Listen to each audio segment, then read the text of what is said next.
Hey, First United Methodist friends, it is Pastor Shannon with our weekly update for July 15th. And today I want to take this opportunity to talk about two different things with you. Well, first, this upcoming Sunday, July 20th, we will be having an all-church town hall meeting immediately following our 10:30 a.m. worship service. And the purpose of this meeting is to discuss any final questions or comments regarding our co-op partnership. As you recall, back in March, we had a town hall meeting to kind of talk about the initial stages of entering into this co-working partnership with the co-op of Shoal Creek. We'll be using some classrooms in our building and some of our common areas to lease out as space for members of the local business community.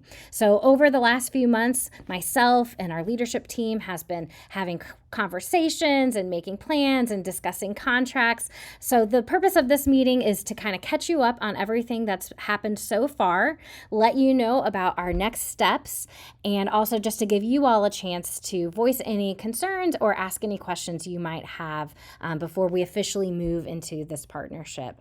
Now, I'm in this ministry cohort with a few of our other church members, and one of the things that they have been talking to us about is being willing to experiment and being willing to risk. And friends, I know that entering into this co-op partnership feels like a really big risk, but I think that this is the right direction for our church to go so that we can have sustainability into the future, and also so that we can be a church that is supporting our local business community and meeting the needs of others with the resources that we have in our church, specifically the resources of our physical building and physical space.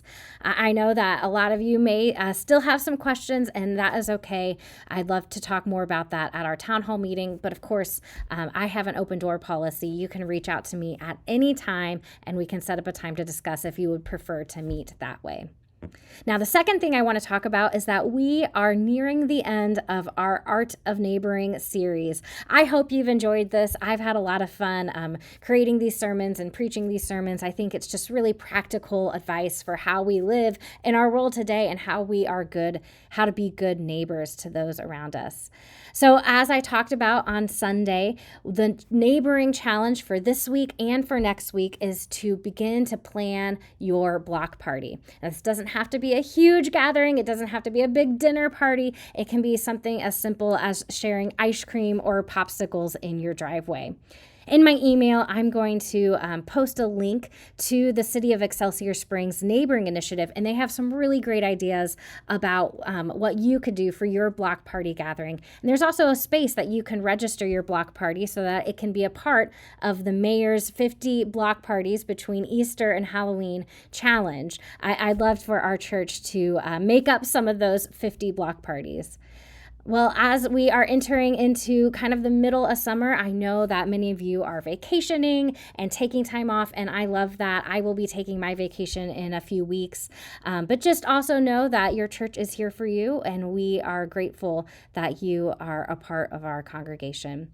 So with all that being said, I will see you on Sunday for the conclusion of our Art of Neighboring series.